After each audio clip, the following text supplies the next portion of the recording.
North Madras பசங்கன்னா இப்படி தான் இருப்பாங்க, கத்தி அப்படி. அதைய தாண்டி எங்கள் வாழ்க்கைக்குள்ளே ஒன்று இருக்குது. ஸோ அதை தான் வந்து இந்த படம் ஆக்சுவலாக அண்ணன் சொன்ன மாதிரி 31ஆம் தேதி இந்த கதை வந்து சொல்லும். அதுவும் தாண்டி கிளைமேக்ஸ் வந்து யாராலையும் இது கண்டிக்கவே முடியாது. ஸோ நான் உண்மையாக சொல்ல போனால் நீங்கள் ட்ரைலரை பார்த்தது ஒன்று இருக்கும், ஆனால் நாங்கள் பண்ணியிருக்கிறது வேறு ஒன்று இருக்கும். இந்த சீன் வந்து உண்மையாகவே ரொம்ப கஷ்டப்பட்டு பண்ண ஒரு சீன் இந்த படத்தில். நாங்கள் வந்து கஷ்டப்பட்டு பண்ணதுன்னா செகண்ட் ஹாஃப்க்கு அப்புறம் ஒரு சீன் வரும், அது நாங்கள் சொன்னால் இது கிளைமேக்ஸ் பார்த்தீங்களா? இவன் பேரு பூவையார், இன்னொருத்தன் பேர் அர்ஜுன், இன்னொருத்தன் பேர் அருணால்டு. இதெல்லாம் மறந்துட்டாங்க. இந்த கிட்டத்தட்ட இந்த 2 வருஷமா அவங்க ராம் அப்துல்லா ஆண்டனியா வாழ்ந்துட்டாங்க. பேரை மாத்திட்டாங்க. சர்டிஃபிகேட்ல நானே போய் மாத்தலாம். புது வசந்தம் பார்ட் 2 எடுக்க போறோம். ஓகே, எக்ஸ்க்ளூசிவ் அப்டேட் வந்துருச்சுன்னு நினைக்கிறேன். சத்தியத்தை பேசுகிற நெஞ்சம் இருக்கு, உத்தமன நீ இருந்த மிசம் இருக்கு. சத்தியத்தை நம்பி ஹோ லாபம் இல்ல தம்பி, நிச்சயமா நீதி வெல்லும் ஒரு தேதி. என்னாண்டதா பூச்சாண்டி அடக்காட்டாதே.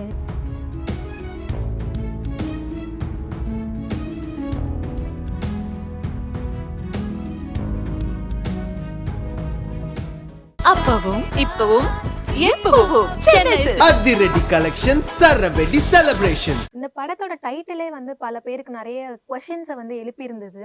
இது என்ன மாதிரியான படம் அப்படின்னு. பூவையாரை வந்து ஆல்ரெடி நாங்கள் ஒரு நார்த் சென்னை பையனா எங்களுக்கு தெரிஞ்சாலும் அவரே இந்த மாதிரி ஒரு கதை காலத்தில் நடிக்கும் போது கேரக்டராக பார்க்கும் போது ஏன் இந்த மாதிரி ஒரு கேரக்டர், ஏன்னா நிறைய வைலன்ஸும் நிறைய காட்சிகள் வந்து பயங்கரமான அந்த இது இருந்தது. அதுக்கான ஆக்சுவலாக என்னன்னா அதுதான் நாங்கள் வந்து படத்தில் சொல்ல வரோம். என்னன்னா நார்த் மெட்ராஸ் பசங்கன்னா இப்படி தான் இருப்பாங்க, கத்தி அப்படி. அதைய தாண்டி எங்கள் வாழ்க்கைக்குள்ளே ஒன்று இருக்குது. ஸோ அதை தான் வந்து இந்த படம் ஆக்சுவலாக அண்ணன் சொன்ன மாதிரி 31ஆம் தேதி இந்த கதை வந்து சொல்லும். எங்களுடைய ஹிஸ்ட்ரி என்ன, எதுக்காக இந்த படத்தை நாங்கள் மக்களுக்கு கொண்டு வந்திருக்கோம் அப்படின்னு. அதுவும் தாண்டி கிளைமேக்ஸ் வந்து யாராலையும் இது கணிக்கவே முடியாது. எங்களோட 3 பேர் கேரக்டரும் கணிக்க முடியாது. ஸோ நான் உண்மையாக சொல்ல போனால் நீங்கள் ட்ரைலரை பார்த்தது ஒன்று இருக்கும், ஆனால் நாங்கள் பண்ணியிருக்கிறது வேற ஒன்று இருக்கும். ஸோ இதுதான் இருக்கிறது படத்துல இருக்காது அப்படின்றீங்க. நாங்கள் கெஸ் பண்ணி வச்சிருக்கிறது. நீங்க என்ன கெஸ் பண்ணாலும் கண்டுபிடிக்க முடியாது. தம்பி வந்து அழகா சொல்ல ஆரம்பிச்சான், கொஞ்சம் இறங்கிட்டா. படத்தோட கதை வந்ததுனால அப்படியே கண்ட்ரோல் ஆகிட்டேன்னு நினைக்கிறேன். இந்த பள்ளிக்கூடத்துக்கு போற பசங்க, மீசை கூட முளைக்காத அரும்பு மீசை முளைச்ச பசங்க பள்ளிக்கூட பைய தூக்காம ஏன் கத்திய தூக்குனா? தூக்க வச்சது யாரு? அதுதான் இந்த ராம் அப்துல்லா ஆண்டனி. ஸோ நான் ஆடியோ லான்ச்ல கூட சொல்லியிருப்பேன், ஒரு அதிகார துஷ்பிரயோகம் பண்ற அரசியல்வாதி தொழிலதிபரை எதிர்த்து, அதிகார துஷ்பிரயோகம் பண்ற ஒரு போலீஸ் அதிகாரியை எதிர்த்து கேள்வி கேட்கிறவன் தான் இந்த ராம் அப்துல்லா ஆண்டனி. ஸோ அதுல உங்களுக்கு ஒரு த்ரில்லிங்கான இன்வெஸ்டிகேஷனாகவும், ஒரு மர்டரை எப்படி இந்த குழந்தைங்க பண்ணாங்க, ஏன் குழந்தைங்க அந்த மர்டர் பண்ணாங்க, அந்த மர்டரை எப்படி கண்டுபிடிச்சாங்க அப்படின்றதுக்கு ஒரு டைரக்டர் அழகா சொல்லுவார். அவர் ஒரு ஆடு புலி ஆட்டம் மாதிரியான ஒரு கதை தான் ராம் அப்துல்லா ஆண்டனி. இதுக்கு மேல சொன்னா கதை வந்து அதனால இந்த இடத்துல நான் ஆடியன்ஸ் கிட்டயுமே ஒரு ரெக்வஸ்ட் வச்சுக்கிறேன், நீங்க படம் பார்த்தா கூட அந்த சஸ்பென்ஸ் வந்து ரிவீல் பண்ணிடாதீங்க. ஏன்னா அவ்வளோ கஷ்டப்பட்டு நாங்கள் இந்த படம், எல்லா படமும் கஷ்டப்பட்டு தான் எல்லாரும் எடுக்கிறாங்க. பட் இந்த படத்துல வந்து நாங்கள் நிறைய கஷ்டப்பட்டிருக்கோம். ஸோ அந்த சஸ்பென்ஸ் மட்டும் ரிவீல் பண்ணிடாதீங்க. கண்டிப்பா நான் அந்த ஒரு சஸ்பென்ஸ்க்காகவே ஈகரா வெயிட் பண்ணிட்டு இருக்கோம் 31ஆம் தேதிக்காக. இல்ல டைரக்டருக்கு வந்து இன்னும் டைரக்டர் ரொம்ப ரொம்ப ஸ்ட்ரிக்ட். அவரு இந்த மாதிரி டீடைலிங் ஆமா பயங்கரமா சண்டை போடுவாரு. புது டைரக்டர் தான், நியூ கமரா இருந்தா கூட இந்த படத்துல நிறைய சீனியர் ஆக்டர்ஸ் ஜாம்பவன் எல்லாம் நடிச்சிருக்காங்க. தலைவாசல் விஜய் சார், வேலராமமூர்த்தி அண்ணன், வனிதா விஜயகுமார், தீனா அண்ணன், இந்த மாதிரி நிறைய பேர்.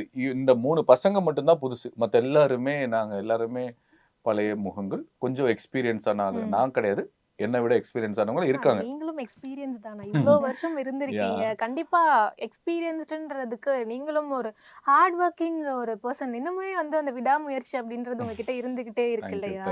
ஸோ கண்டிப்பா அந்த ஒரு விஷயமும் இருக்கு. ஸோ இந்த விஷயம் இன்னைக்கு இதுதான் வேணும்ன்றத அவர் எழுதியிருப்பாரு, அதுதான் வேணும்னு வாங்கிப்பாரு. ஓகே, அப்படி ஒரு ஸ்ட்ரிக்டான ஒரு ஆஃபீஸர் டைரக்டர். அவரே நடிச்சு காமிச்சிருவாரு. ஓகே அவ்வளவுதான் நான் இந்த முடிஞ்சு. விஷயத்தை திரும்ப திரும்ப எல்லா இன்டர்வியூலையுமே நான் மென்ஷன் பண்ணிட்டு இருக்கேன். எடுத்துக்காட்டுக்கு ஒரு டயலாக், ஒரு சீரியஸான ஒரு டயலாக், ஒரு 4 வரி தான் இருக்கும். அது யாரு வேணா சொல்லலாம், தப்பே வராது. ஒரு வரியில டயலாக் சொல்றது என்ன ஈஸி தானே. இப்ப எடுத்துக்காட்டுக்கு எப்படி இருந்தேன்னா இப்படி ஆயிட்டேன் அப்படி வச்சுக்கலாமே. அந்த டயலாக் சொன்னா கூட கதை தெரிஞ்சு போயிடும், ட்விஸ்ட் வந்துடும். இந்த டயலாக்லயே ஒரு ட்விஸ்ட் ஆமா, வச்சிருக்கீங்களா? படம் அதான் சொன்னேன். நாங்க ஏன் இவ்ளோ இதுல பில்டப்லாம் இல்லைங்க. நாங்க பில்டப்பே பண்ண ராம் அப்துல்லா ஆண்டனில ஒரு ஒரு ஒரு ஒரு உண்மை இருக்கு, ஒரு ஒரு நல்ல எண்ணம் இருக்கு, மக்களுக்கு தேவையான ஒரு விஷயம் இருக்கு. அத ஒரு என்டர்டெயின்மெண்ட்டா சொல்ல ட்ரை பண்ணிருக்காரு. ஒரு பெயின்ஃபுல்லான ஒரு விஷயத்தை என்டர்டெயின்மெண்ட்டா சொல்ல வந்திருக்காரு. அது நாங்க ஏதாவது சொல்லி படத்தோட அந்த சஸ்பென்ஸை உடைச்சிருமேன்னு பயம்தான் எங்களுக்கு. அந்த பொறுப்புணர்ச்சி தான், கண்டிப்பா. பில்டப்லாம் கிடையாது. ஸோ அந்த லைனை வந்து நம்ம எத்தனை வாட்டி எடுக்கலாம்? 1 டேக், 2 டேக், இல்ல 3 டேக். அதுக்கு எனக்கே ஒரு மாதிரி டயர்ட் ஆயிட்டேன் நானு. எத்தனை டேக் போச்சு? 10 டேக்கு, 8, 10 இருக்கும்னு நினைக்கிறேன். ஒரு சின்ன டயலாக். ஆமா, ஒரே ஒரு வரி தான். இப்போ எடுத்துக்காட்டுக்கு எப்படி இருந்தேன்னா இப்படி ஆயிட்டேன், இதான் டயலாக். இது யாரும் சொல்ல மாட்டாங்களா? நீங்க சொல்ல மாட்டீங்களா? தம்பி சொல்ல மாட்டாரா? அந்த மாதிரியான ஒரு டயலாக் தான். திரும்பி இருந்து எப்படி இருந்தேன்னா இப்படி ஆயிட்டேன் அப்படின்னு சொல்லணும். இந்த டயலாக் இல்ல, அது டயலாக் வேற. நானும் சொல்றேன் சொல்லி, சார் இல்ல சார் வேற மாதிரி சார், வேற மாடுலேஷன் மாத்துங்க. எப்படி இருந்தனா இப்படி ஆயிட்டேன், எப்படி இருந்தனா இப்படி ஆயிட்டேன். சரி இன்னும் கம்மி சார், நீங்க நடிச்சு காமிச்சிருக்கு சார் ப்ளீஸ் சார் அப்படின்னா அவர் நடிச்சு காமிச்சாரு. அப்போ நான் கேட்டேன், என்ன சார் எனக்கு புரியல சார். சம்டைம் எனக்கு ஒரு மாதிரி ஆக்டர்ஸ்க்கு தெரியும், நம்ம டப்பிங் பண்ணும்போது ரொம்ப கரெக்ட் பண்ணுவாங்க, சவுண்ட் இன்ஜினியர்ஸ் கரெக்ட் பண்ணுவாங்க, நம்ம என்ன தப்பு பண்றோம்னே தெரியாது. அவங்க என்ன தப்பு அப்படிங்கிற ஒரு கன்ஃபியூஷன். இல்ல அவங்க சொல்லுவாங்க, இந்த இடத்துல நீங்க ஏத்தி பேசுங்க, இந்த இடத்துல கொஞ்சம் காத்து வருது அப்படிலாம் அவ்வளவு டீடைல் பண்ணுவாங்க. டப்பிங்ல தான் உயிர் கொடுக்க முடியும். கண்டிப்பா. லைவ்ல வந்து நம்ம எப்படி லைவ்லயே உயிர் அந்த அந்த அந்த வார்த்தைக்கு உயிரா இருக்கணும்ன்றாரு. அப்படியே எனக்கு பிளாங்க் அவுட் ஆயிடுச்சு. சரிங்க சார் நீங்களே நடிச்சு காமிச்சிருங்க அப்படின்னு. எப்படி இருந்தேன்னா இப்படி ஆயிட்டேன், இவ்வளவுதானா போதுமா, இதுக்கா இவ்வளவு நேரம் அப்படின்ற மாதிரி ஆயிடுச்சு. ஏன்னா அந்த இடம், அந்த செட்டப், அந்த பெயின், அந்த மூடுக்கு நம்ம ஒண்ணு யோசிப்போம்ல. ஒரு ஆக்டரா நம்ம ஒண்ணு யோசிப்போம். நம்ம ஏதாவது கேமரா அப்படி லைட் எல்லாம் பார்த்தோன்னே ஒரு பில்ட் அப் இப்படி மீசலாம் முறைக்கு அப்படி எல்லாம் நினைப்போம்ல. எதுவுமே வேணாம், எப்படி இருந்தேன்னா இப்படி ஆயிட்டேன், அவ்வளவு போதும் சார்.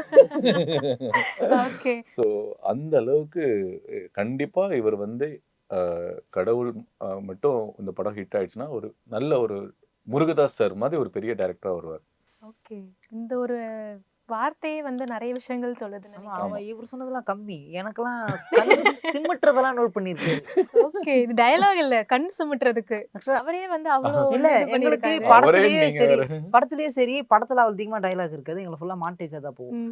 மாண்டேஜ்ல அவ்வளவு பாப்பாரு. மாண்டேஜ்ல யாரும் எனக்கு தெரிஞ்ச நான் பார்த்ததுல அவ்வளவு யாரும் பார்த்ததுல. மாண்டேஜ்ல கூட எனக்கானதுதான் வேணும், வேற எதுவுமே வேணாம். நீங்க நினைக்கிறது வேணாம், நீங்க பண்றது எனக்கு வேணாம், எனக்கானது வேணும். எனக்கு என்னன்னா இந்த கதை இவ்வளவுதான் இருக்கு, எனக்கு இவ்வளவுதான் பண்ணணும். அதே மாதிரி கண் சிமிட்டுறது ஒரு இதுக்கு இவ்வளவுதான் சிமிட்டணும், முடியாது. கிடையவே கிடையாது.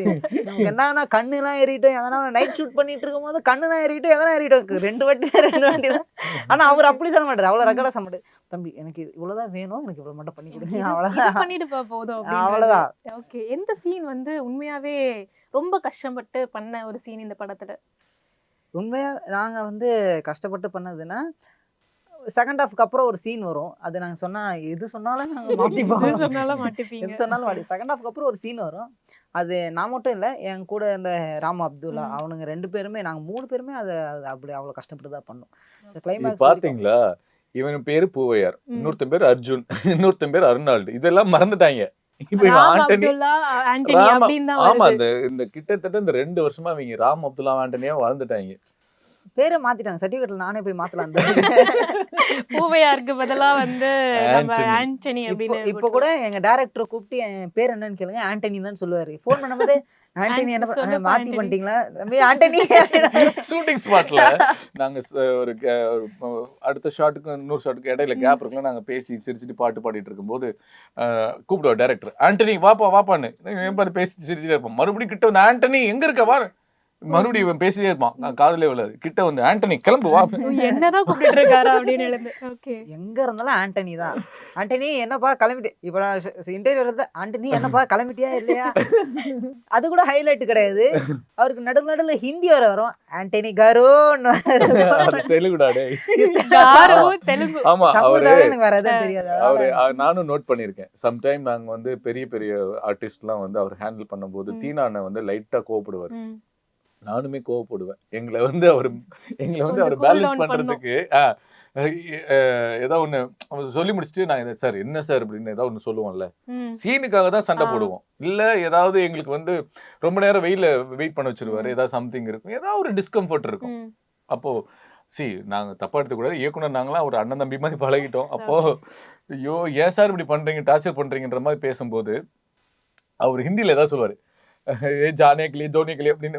இது ஒரு மாதிரி இப்ப எனக்கு வரல, அவர் பேசுறது கேட்டு சிரிப்பு வந்துடும். அவ்வளவுதான் cool down ஆயிடுவீங்க. சரி வாங்க சார் எடுக்க போலாம் ஹல்வாலே அப்படின்ற துமாலே ஜும் லே ஜாயேங்கே அப்படின்னு வரு, தில்வாலே தில் கனியே லே ஜாயேங்கே லே ஜாயேங்கே அப்படின்னு சொல்லும்போது லே ஜாயேங்கே சார் ஆஜா ஆ வா வா அப்படின்னு வரு. இல்ல இந்த மாதிரி உண்மையிலே is a very very kind and hard work person. இந்த படத்துக்காக இன்னமும் அந்த மனுஷன் அப்படி உழைச்சுன்னு இருக்காப்ல. கண்டிப்பா. நீங்க சொல்றதெல்லாம் பார்த்தா இந்த படம் வந்து ஒரு ஃப்ரேமுக்காக உழைச்சிருக்காரு. அதான் சொன்னேன், அந்த ஒரு டயலாக்கு கூட அவர் விட மாட்டார். ஒரு டயலாக் கூட விட மாட்டாரு. இந்த தம்பி இப்பதான் எனக்கு கண்ணு சிமிட்டுறது முதற்கொண்டு ஏதோ செல்வராகவன் தனுஷ் மாதிரி இருக்கு எனக்கு. அது முதற்கொண்டு பண்ணிருக்காருன்னா அப்போ யோசிச்சு பாருங்க. இந்த ராம் அப்துல்லா பரவாயில்ல, ஆண்டனி நாங்களாச்சும் மனுஷன செவாப்பட்ட போலீஸ் ஸ்டேஷன் எனக்கு இப்படிதான் வேணும்னு 3 வாட்டி டீ நாங்களாவது கண்ணை 2 வாட்டி சிமிட்டிடுவோம், அது என்ன பண்ணோம் அப்படின்ற மாதிரி. ஸோ ஒரு செல்வராகவன் சார் தனுஷ் சொன்னது தான் எனக்கு ஞாபகம் வருது. ஸோ எகைன் நாங்கள் எல்லாருமே வேண்டுறது இந்த படம் ஜெயிக்கணும். அதுக்கு காரணம் ஒன்று டைரக்டர் அண்ட் ப்ரொடியூசர் அண்ட் வந்து இது ஒரு மக்கள் சிந்தனை உள்ள ஒரு படம். பூவையார் வந்திருக்காரு அப்படின்றப்ப ஒரு 2 லைன் பாடாம வந்து எங்களால அனுப்ப முடியாது. பாடினீங்க அப்படின்னா நம்ம வந்து இத வெற்றிகரமா ஜாலியா முடிச்சு வச்சிடலாம். வாழக்கொள்ளை இல்லையம்மா வாழக்கொள்ளை இல்லையம்மா அந்த பாட்டு பாடு. ஆனா அது என்ன நீங்களே நல்லா பாடுறீங்களே பூவையார். செம்மையா பாடுவாரு. ஆனா நம்ம 2 பேரும் என்னம்மா கண்ணு சௌக்கியமா அந்த ஒரு விஷயம் பண்ணலாம். ஓகே. ஏன்டா என்ன மாட்டி விடுற? Ready தான். நான் சும்மா எங்க பாத்ரூம்ல ஸ்பாட்ல ஆனா அப்பெல்லாம் தெரியல, நீங்க ஒரு வைப்ல இருக்கீங்க. இல்ல கிட்டத்தட்ட நாங்க வந்து ஷூட்டிங் இவ பாடுறது மட்டும் இல்லைங்க, உங்ககிட்ட மிமிக்ரி திறமை இருக்கு. ஆமா, யார மாதிரி இட்லி மிமிக்ரி தோசை பண்ணுவாரு? பூரி பொங்கல் மாதிரி நிறைய வார்த்தைகள் பேசுவான்.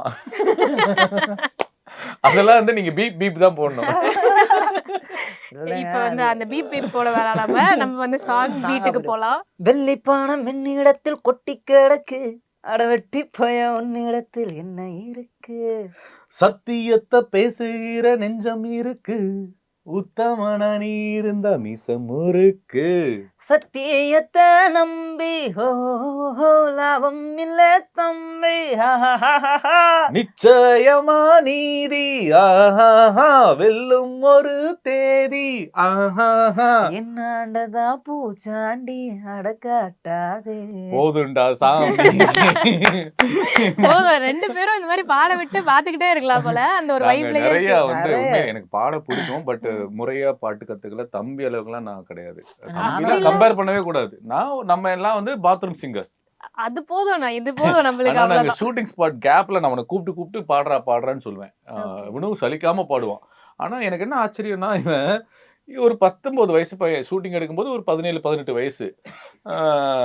இவன் படிக்கிற பாடல் எல்லாமே பாத்தீங்கன்னா எம்எஸ் விஸ்வநாதன் சார் இசையில, கண்ணதாசன் வரிகள், எம்ஜிஆர் பாட்டு, இளையராஜா சாங். இதுதான் அதிகமா, அதுலயும் சோகமான சாங் தான். வெத்தி எடுத்தவதா என்னையோ உன்ன நினைச்சேன் அண்ணே பாடி பறந்த. கொஞ்சம் வைபுக்கு வாட, ஏன்னா சோகமாவே பாடுற எனக்கு அப்படின்னு. சோக பாட்டு பிடிக்கும். அப்படியா? அவன் பாடுற, அதுதான் சொன்னேன், எங்க 2 பேர்த்துக்குமே இப்ப நாங்க கண்டிப்பா எங்க 2 பேரோட கூட்டணியில அடுத்த படம் வரும். அதுல நாங்க வந்து புது வசந்தம் மாதிரி நாங்க வந்து பாடிக்கிட்டே இருக்கோம் அப்படின்ற புது மாதிரி. வசந்தம் பார்ட் 2 எடுக்க போறோம். ஓகே, எக்ஸ்க்ளூசிவ் அப்டேட் வந்துருச்சுன்னு நினைக்கிறேன் எங்களுக்கு. கண்டிப்பா இந்த படம், அந்த படத்துக்காக வெயிட் பண்றோம். பட் ராம் அப்துல்லா ஆண்டனி அப்படின்ற இந்த படம் வந்து நீங்க சொன்ன மாதிரி நிறைய உழைப்பு இருக்கு, நிறைய ஒரு நிறைய கஷ்டங்கள் பார்த்துருக்கு. அதுக்கான தீர்வு அப்படின்றது அக்டோபர் 31 தியேட்டர்ஸ்ல மக்களோட ரெஸ்பான்ஸா நல்லபடியா வரணும் அப்படின்றதுக்கு எங்க டீம் சார்பா வாழ்த்துக்கள். இவ்வளோ நேரம் எங்களுக்காக ஒரு நேரம் ஒதுக்குனதுக்கும் ரொம்ப நன்றி. நன்றி நன்றி. குமுதம் நேயர்களுக்கு ரொம்ப ரொம்ப நன்றி. வர 31 அக்டோபர் மாதம் படம் ரிலீஸ் ஆகுது.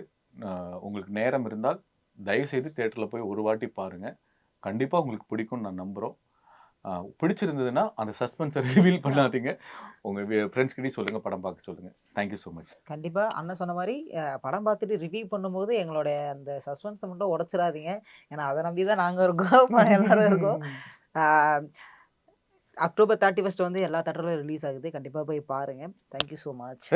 அதோட முடிக்காத, நம்ம படத்தோட பாட்டை நம்ம போட படத்தோட பாட்டில் மிக்சடு ஃப்ரைட் ரைஸா எப்போதும் ஒன்றா இருப்போம். அட மில்க் ஷேக் பசங்களை தான் பக்கா தூக்கிடிச்சு வீசுவோம். சொங்கம் ஆடுவோம் நாங்கள் பொங்கம் ஆடுவோம். சொங்கம் ஆடுவோம் நாங்கள் பொங்கம் ஆடுவோம். ஃபிலிமு காட்டுவோம் அதை பிரைட்டாக காட்டுவோம். தேடி வந்த தொப்பிக்கோருக்குள்ள மாட்டுவோம். அட எங்களை தூக்க ஸ்கெட்ச இல்லை, வெல்டு புல்லா யாரும் இல்லை, ராக்கி பாய் ஸ்டைலில் தான் ரங்கம் பண்ணுவோம். அட எங்களை தூக்க ஸ்கெட்ச இல்லை, வெல்டு புல்லா யாரும் இல்லை, ராக்கி பாய் ஸ்டைலில் தான் ரங்கம் பண்ணுவோம். Thank you thank you thank you so much. நன்றி. ரங்கம் பண்ணுங்க. இந்த படம் கண்டிப்பா வந்து வெற்றியடைய எங்களோட வாழ்த்துக்கள். ரொம்ப நன்றி. அப்பவும் இப்பவும் எப்பவும் சென்னை அதிரடி கலெக்ஷன் சரவெடி செலிப்ரேஷன்.